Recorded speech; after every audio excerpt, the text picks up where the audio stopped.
지난 시간에 엘리어트 파동에 대해서 간단하게 설명을 드리면서 엘리어트 파동은 1, 2, 3, 4, 5의 상승 파동,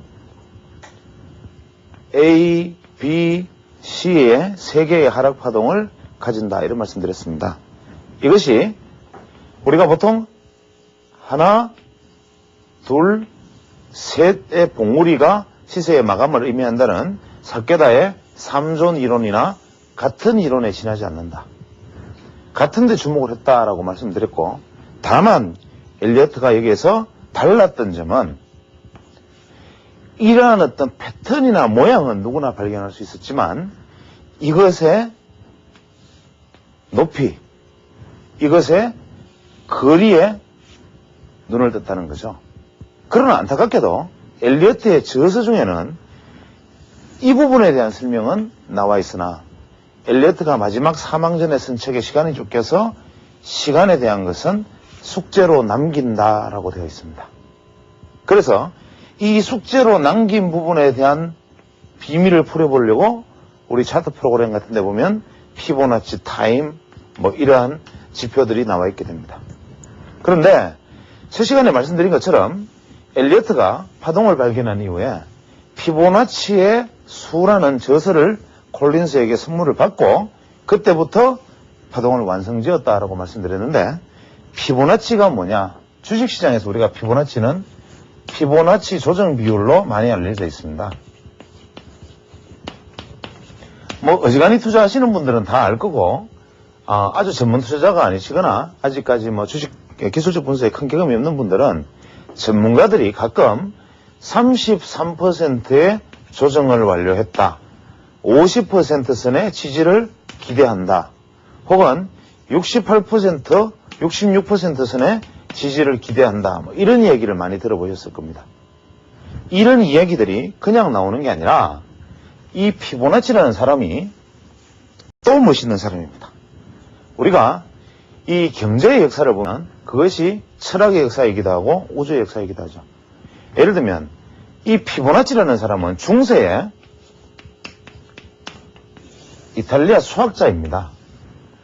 보통 우리가 기원전을 시대를 마치고 이제 서기 시대로 소위 신약의 시대로 들어선 다음에 아라비아 그리스 문명이 다 나중에 쇠퇴하고 로마 문명이 발달된 이후에 신학이 철학을 지배하는 시대가 됩니다. 그것은 뭐냐면 신학 우선, 신성 우선의 시대에서는 신의 논리가 지배하는 거죠. 자연의 질서와 우주의 질서, 천문학, 이런 수리학 이런 것들은 신의 질서는 인간이 감히 개척하거나 측량할 수 없는 것인데 어떻게 하찮은 버러지 같은 인간이 감히 신의 영역을 재단하려 드느냐. 이래서 이러한 어떤 인문학에 비해서 이러한 어떤 학문들, 소위 말하는 자연과학의 학문들은 철저하게 발전이 시작됩니다. 그러나 그 시대에 이미 아라비아에서는 수리학이 엄청난 발전을 이루게 됩니다. 그래서 로마 시대 이후에 문자가 내려왔던 로마자들은 오진법을 가지고 있었지만 이 당시 아라비아에는 벌써 영의 개념과 소위 말하는 십진법, 우리가 쓰는 10, 20, 30의 개념 십진법이 도입되어 있었죠. 그런데 이탈리아 피렌체에 있던 피렌체의 수학자 피보나치가 도저히 이 피렌체에 오고 가는 이 물산을 감당할 수 있는 계산을 한번 하려면 두루마리 종이에다 적어 나가야 됩니다. 로마자는. 그래서 좀 더 획기적인 게 없을까 하다가 우연찮게 아라비아 문서에서 이 십진법에 대한 수리학을 발견하고 이집트로 여행을 떠납니다. 그래서 이 사람은 수의 비밀을 찾기 위해서 이집트로 여행을 떠났는데, 공교롭게 이 사람이 이집트에서 발견한 것은 질서였습니다. 수가 아니라. 이집트에 가보니까 무수하게 많은 건축물들과 고대 건축, 혹은 도시 건축, 혹은 상하수도, 여러 가지 건축물들과 화려한 어떤 조각들을 보면서 피보나치가 무릎을 칩니다. 그건 이집트인들도 발견하지 못했죠. 이 모든 건축물 속에서, 혹시 심지어는 인간의 몸의 비율 속에서도, 자연 속에서도 질서를 찾아내는데 엘리어트처럼 파동의 질서를 찾아내는 것이 아니라 피보나치는 수라는 질서를 찾아냅니다. 그래서 엘리어트가 엘리어트의 숫자라는 질서를 발견하게 됩니다. 11, 2, 3, 5, 8, 13, 21, 34, 55 등등. 제가 어떻게 이 엄청난 숫자를 다 외우고 있나 궁금하시죠? 이미 아시는 분들은 씩 웃으실 겁니다. 저는 이거를 피보나치 숫자를 내일 아침까지도 계속 적어 나갈 수 있습니다. 무한대로. 여기서 질서라는 것이 있기 때문입니다. 뭐냐? 앞에 수의 2개를 더하면 뒤의 수가 되고 1 더하기 2는 3, 2 더하기 3은 5, 3 더하기 5는 8. 너무나 단순하죠? 이게 더하면 이렇게 되고 이게 더하면 이렇게 되는데 앞의 수를 뒤의 수로 나누면 2 나누기 3은 0.618. 8 나누기 13은 뒤의 수로 앞의 수를 나누면 0.618. 또 앞의 수로 뒤의 수를 나누면 1.618. 앞의 수로 뒤의 수를 나누면 1.618. 뒤의 수를 한 칸 띄어서 두 번째 앞의 수를 나누면 8 나누기 21은 0.382. 앞의 수를 한 칸 띄어서 뒤의 수로 13 나누기 5를 하면 2.618. 이 네 가지 비율을 찾아냅니다. 엘리어트는 앞수를 더하면 뒤수, 앞수를 더하면 뒤수의 숫자를 쭉 나열한 다음에 이 모든 수의 조합은 앞수를 뒤수로 나누면 1.618, 뒤수를 앞으로 나누면 0.618, 한 칸 띄우면 0.382, 한 칸 띄워서 뒤로 나누면 2.618이라는 비율로 완벽하게 일치한다는 수의 질서를 찾았습니다. 그런데 이 수를 가만히 보면 하나, 제일 많이 쓰는 거고 3, 5, 8 뭐 이런 비율로 나갑니다. 이 모든 자연계의 안정적인 구조물의 비율은 전부 이 비율을 따르거나 이 숫자를 차용한다라고 이야기를 합니다. 실제로 피보나치가 이것을 어디에서 찾아냈느냐? 이집트 피라미드를 보면 이 세상에서 가장 완전한 구조물이라고 알려져 있습니다. 심지어는 이게 히라냐 플레이트 같은 뭐 어떤 유대인들의 어떤 뭐 플레이트나 어떤 여러 가지 모양들처럼 우주의 길을 모으는 역할을 하는 가장 완벽한 조형체라고들 이야기도 합니다.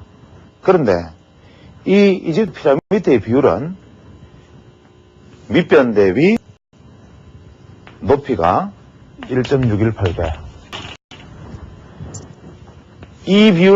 이 숫자를 정면에서 바라보면, 피라미드를 우리가 옆에서 보면, 피라미드 면은 한 개, 두 개, 세 개로 보일 것이고, 피라미드를 옆으로 딱 돌아서 두 개의 면을 동시에 보면, 한 개, 두 개, 세 개, 네 개, 다섯 개로 보일 것이고, 피라미드를 위에서 밑으로 내려다보면, 한 개, 두 개, 세 개, 네 개, 다섯, 여섯, 일곱, 여덟 개로 보일 것이다, 면이. 무슨 얘기인지 아시겠습니까? 이게 조형입니다. 피라미드를 위에서 내려다봤을 때 면은 8개, 옆에서 보면 5개, 정면에서 보면 3개. 이거 뭡니까? 피보나치 수입니다. 1, 3, 5, 8. 비율 1.618, 1.618, 1.618의 비율로 구성되어 있습니다. 인간의 몸에 우리가 신수비례라 그러죠. 완전비례. 레오나르도 다빈치의 그림 속에 나타나는 신수비례. 인간의 몸. 이 비율이 완벽하게 0.618, 1.618, 0.38, 1.618로 되어 있습니다. 완벽한 비율을 갖추고 있습니다. 이것은 뭐냐? 완전 비율이다. 그래서 이 3과 5와 8, 특히 최수로 시작하는 3과 5와 8, 이것들이 구성하는 비율 0.382 2 뭡니까?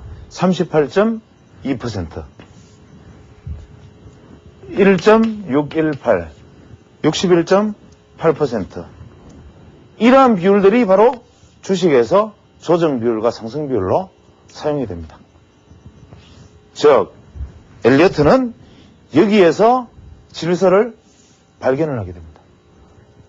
이것들을 우주로 넓혀서 생각하니까 Astronomical Analysis라 그래가지고 천문학이나 수리학 점성술로 물리학 같은 거로 혹은 피직스 이런 것들로 주식을 예측하는 흐름도 나오는데 이러한 흐름들도 비율이 수금, 지화, 목토, 천해, 명의 이 거리가 이 피보나치 비율에 의해서 조정되는 시기에 주식시장의 변동이 일어난다 그럽니다. 저는 천문학의 조회가 없어서 자세히 알 수는 없습니다만은 그 책에는 그렇게 적혀 있습니다. 그래서 우주의 모든 이치와 자연계의 모든 이치가 이것에 따른다. 그래서 엘리어트는 자신의 책을 자연의 법칙과 우주의 신비 이런 책을 이름을 붙입니다.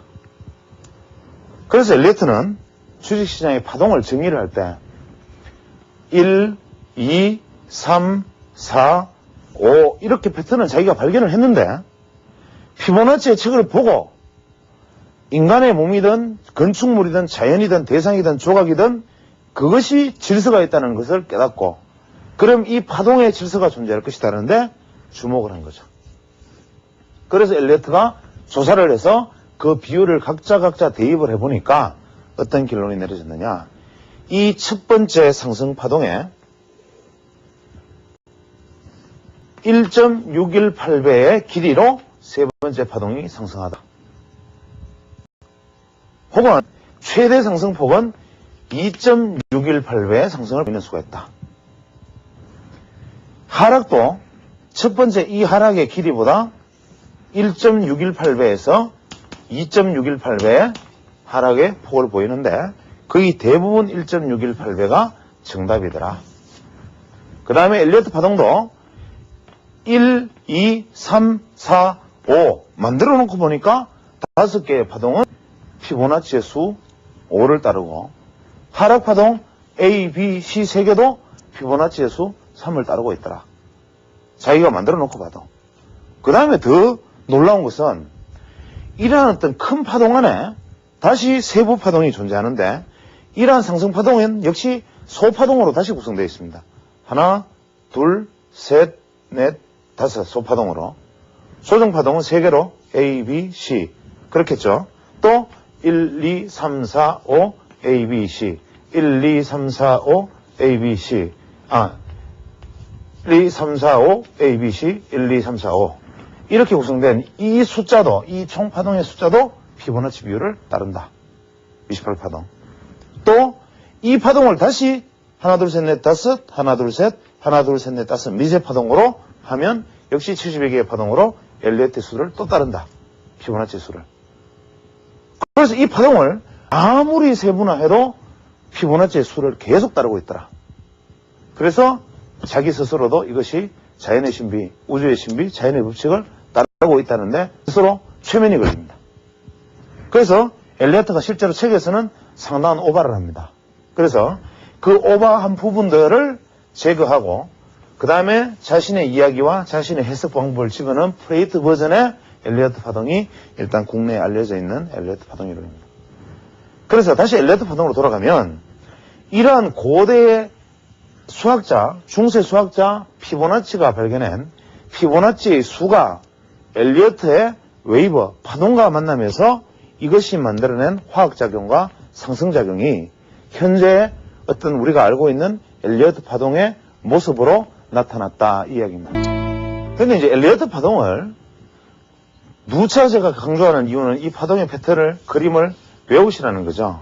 그런데 세상의 모든 법칙은 예외가 없다고 엘리어트가 자기가 우주의 법칙이라고 설명을 해놓고는 막상 주식시장에 딱 들이대니까 도대체 맞는 게 없어요. 그래서 엘리어트는 뭐라 그랬냐면 이것은 서는 사람의 마음이다. 그래서 일목균형표를 만들어낸 분도 일목균형표의 책에 이렇게 써놨습니다. 이 이론은 내가 시장에서 잣대로서 만들어낸 이론이긴 하지만 이것은 공부해서 활용하는 사람들의 활용하기 나름입니다. 내가 답을 주지 않겠다. 당신들이 공부해라. 이렇게 책에 써놔버립니다. 엘리어트도 이 일몽 야마모토 씨처럼 같은 얘기를 합니다. 예외, 무수한 예외들로 법칙이 이루어집니다. 그러나 엘리어트 파동에서 반드시 지켜져야만 할 법칙은 꼭 존재합니다. 그것은 뭐냐면 상승이 마디가 시작되고 이 상승 파동은 이후에 나타나는 조정 파동은 절대로 이 출발점을 하회해서는 안 된다. 즉 주식시장이 이렇게 하락하다가 반등을 한다고 생각하면 우리는 이것을 추세 반전이라고 확신을 하고 감히 지금부터 추세 반전이 되었으니까 강력 매수하십시오라고 말한 을치기 전문가도 있지만 이것이 추세 반전인지 기술적 반등인지를 알 수 있는 사람은 이 땅에 아무도 없다 이 말입니다. 무슨 얘기냐? 파동이론에 따르면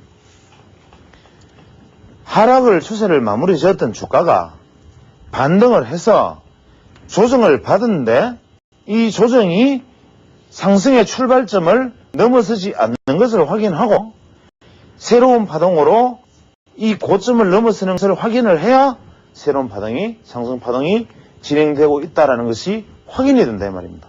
그렇다면 신중한 전문가면 반등을 하면 일단은 이것이 지난 저점을 지키고 눌림목을 형성하고 이번 고점을 넘어가는지 확인합시다 라고 말하는 것이 신중한 시장 의견이 될 것이고 투자자들도 신중한 의견 접근이 될 것이죠. 상승 반전의 출발점 넘어서야 되니까. 그래서 우리는 보통 어떤 의리를 범하느냐, 이 떨어지는 과정에서 여기서 사서 이렇게 나올 것이라는 우를 범하는 거죠. 즉 발끝에서 종목으로 사겠다는 욕심이 허리에서 사서 발끝까지 내려와서 발목에서 파는 욕심으로 바뀐다는 겁니다. 그래서 투자자들은 이 단순한 파동을 하나 놓고 봐도 바로 떨어지고 난 다음에 이것이 반등을 해도 기다려서 이 저점을 지키고 추세적으로 반등을 이어지는지 이 고점을 높이지 못하고 죽는지를 확인을 한 다음에 투자해도 늦지 않기 때문에 보통 무릎에서 사라 이런 얘기를 한다는 거죠. 그런데 이것은 불변의 법칙이다. 첫 번째 상승 이후에 조정이 상승의 출발점을 넘어서는 안 된다라는 것은 불변의 법칙이 반드시 지켜져야 된다. 만약에 이것이 하회를 조금이라도 한다면 이 이전의 상승은 상승 파동이 아니었고 어디까지나 조정강이었다라고 얘기를 합니다. 두 번째, 눌림목 이후에 상승을 하면 이 상승은 최소 이 상승의 1.618배, 최대 2.618배까지의 상승이 가능한데 여기서 제 이야기를 잠깐 하면 엘리어트 책이나 프레이트 책에 있는 건 아닙니다만은 여기서 눌림목의 깊이가 바로 이 시세를 결정짓는다. 두 번째, 여기서 눌림목 조정의 패턴이 이것이 1.618이냐 2.618이냐를 결정짓는다. 이 이야기를 저는 하는 겁니다. 이게 뭐냐? 보통 아까 제가 말씀드렸다시피 이야기가 왔다 갔다 하는 것 같지만 1파동, 2파동, 3파동, 4파동, 5파동이면 상승하는 파동은 1번과 3번과 5번이 상승하는 파동이 될 것이고 하락하는 파동은 2번과 4번이 하락하는 파동이겠죠. 여기까지는 이해를 하시겠죠. 그러면 이 2번 파동과 4번 파동의 모양이 정해져 있다라고 엘리어트는 이야기를 합니다. 즉, 첫 번째 상승 후에 조정받는 2번 파동이 지그재그 파동이면 3파동 이후에 조정은 복잡 파동으로 나타난다. 그 다음에 5파동이 나타난다. 즉 뭐냐면 두 번째 이 파동이 단순한 지그재그 패턴이라면 이 네 번째 조정은 복잡하게 나타나고, 만약에 첫 번째 사동의 조정 파동이 복잡한 형태라면 3차 상승 이후에, 두 번째 상승 이후에 다음 두 번째 4파동의 조정은 단순하게 나타난다. 이것이 바로 엘리어트가 이야기한 파동 교대의 법칙입니다. 파동 교대의 법칙. 자, 다시 한번 정리하면 상승 파동은 1, 3, 5가 상승 파동이고 조정 파동은 2번, 4번인데 2번과 4번은 패턴이 다르게 나타난다. 이걸 주목해야 됩니다. 그런데 제가 보면 1파동 이후에 2파동의 조정은 80%가 단순 지그재그 파동이다. 시장 평균으로 보면. 그런데 시장의 어떤 지점에 오면, 어떤 시점에 오면 거의 모든 종목이 이 2파동이 단순 지그재그형이 아닌 복잡형으로 2파동이 형성되는 구간이 있더라. 이 구간이 가끔씩 보인다. 이때는 뭐냐? 한 종목으로 놓고 보면 2파동이 복잡형으로 나타나면 3파동은 2.618배로 갈 확률이 높더라. 이건 제 이야기입니다. 당신 이야기 틀렸잖아 하고 다른 사례를 들고 나와도 저는 거기에 대해서 정답할 방법은 없습니다. 예외는 있습니다. 이렇게 얘기할 수밖에 없는데, 확률론적으로 이 파동교대의 법칙을 응용을 하면 1파동 이후에 2파동이 복잡하게 나타난다는 것은 그 이전의 하락파동 이후에 네크라인에서 돌파한 주가가 네크라인 위에서 이렇게 복잡한 조정기를 거치면 주가는 상당폭의 상승을 보일 수 있다. 이것이 바로 예전에 LG건설, 현대차, 각종 이런 어떤 얼마 전에 중기 상승 종목들의 직전 1파동 이후의 상승 모습들입니다. 그런데 만약에 1파동의 상승 이후에 이런 정상적인 지그재그 파동 이후에 오르면 1.618배가 오르고 다시 조정 거쳐서 5파동 이후에 ABC로 가더라. 이것은 파동교대의 법칙을 적용을 하되 파동의 패턴이 복잡형이 2파동에 나타나고 특히 2파동의 길이가 1파동 상승의 길이만큼 이상의 길이로 갔을 때는 2.618배의 상승이 확률이 높더라. 그래서 중장기 상승하는 종목을 이것을 실제로 활용해서 보려면 1파동 상승 후에 지그재그 박스를 형성하다가 네크라인 위에서 이것을 돌파하는 종목은 상당 기간의 상승을 예상할 수 있다. 이 말과 같습니다. 그래서 다시 또 파동으로 돌아가면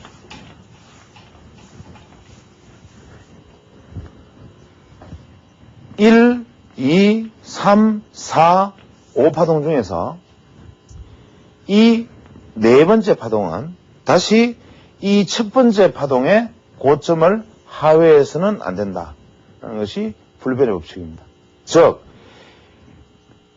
첫 번째 출발을 한 주가가 하회를 하지 않고 돌파를 했기 때문에 파동은 상승 반전 상승 파동이 나왔다라고 판단을 했지만 우리는 여기까지 판단을 했는데 이것이 1.618배든 2.618배든 얼마든 오르고 난 다음에 조정받는 4파동이 이 1파동보다 내려와 버리면 이 앞에 있는 이 파동은 전부 파동을 잘못 매겼다. 파동의 불변의 법칙에 위배된다. 즉 2파동이 1파동의 출발을 하회하면 되지 않듯이 두 번째 조정파가 첫 번째 파동의 고점 이하로 하회하면 안 된다. 우리가 주가 차트를 볼 때 실전에서 이렇게 해서 주가가 이렇게 반전하는 모습을 보였다가 쭉 상승했다가 이렇게 내려가 버리는 놈이 있습니다. 선을 꺼보면 상승 파동이 아니다. 뭐냐? 여전히 조정 파동의 연장선상에 놓여 있었다. 이렇게 판단을 했죠. 파동론으로. 그 다음에 마지막 5번째 파동은 보통 나머지 파동이죠. 마무리 파동. 이 5번 파동은 1번 파동과 이 1번 파동과 같거나 적은 경우가 많다. 즉 5번 마지막 파동은 제일 적은 파동이거나 혹은 1번 파동과 같다. 거의 대부분 이렇게 엘리어트는 이야기를 합니다. 그러니까 다시 한번 정리를 하면 개인 투자자들은 어떤 구간에서 주식 투자하고 어떤 구간에서 사고 파느냐, 1파동의 상승 이후에 조정이 확인되고 돌파를 했을 때 여기에서 3파동의 상승을 취하고 나머지 5파동은 전문가 영역으로 맡겨라. 즉 개인 투자자들이 주식 투자에서 가장 안전한 구역은 이 구역인데, 그러면 5개 파동 중에 도대체 3개의 상승 파동 중에 2번째 파동만 취하라 하면 주식 투자 언제 하느냐라고 얘기했지만, 상승 파동은 3번 파동이 가장 강력하고 하락 파동은 A, B, C 중에 C 파동은 길고도 고통스럽다라고 엘리트 써놨습니다. 지금 우리가 C 파동이 진행되고 있지 않습니까? 한국 시장이. 이제 바닥인가 하면 또 떨어지고 이제 바닥인가 하면 또 떨어집니다. 너무나 길고도 고통스러운 하락 과정이 진행되는 것이 C파이듯이 이제나 떨어지나 하고 계속 오르는 것이 바로 상승의 3파동이다 이 말입니다. 그래서 이러한 파동 매김이 개인 투자자들은 익숙지도 않고 실제로 전문가들에게도 결과론적인 이야기지 쉬운 것은 아니지만, 이러한 파동에 대한 명확한 인식은 주가 패턴에 대한 내가 시야를 넓혀주고 시각을 보는 눈을 키워줄 것입니다. 그 다음에 또 엘리어트 파동은 여기서 굉장히 중요한 개념이 하나 나오는데, 파동 연장의 법칙이라는 게 있습니다. 파동은 이렇게 규정된 파동이 있지만 꼭 이 중에 한 놈씩은 연장은 된다. 다만 조정 파동이 연장되는 경우는 없다. 상승 파동이 1, 2, 3, 4, 5 이렇게 나와야 되는데 이게 이만큼 연장되어 버리는 수도 있고 1번이 이만큼 연장되는 수도 있고 마지막 5번이 이렇게 연장되는 수는 있는데, 조정 파동이 이렇게 연장될 수는 없다. 왜? 하회하면 법칙 위배니까.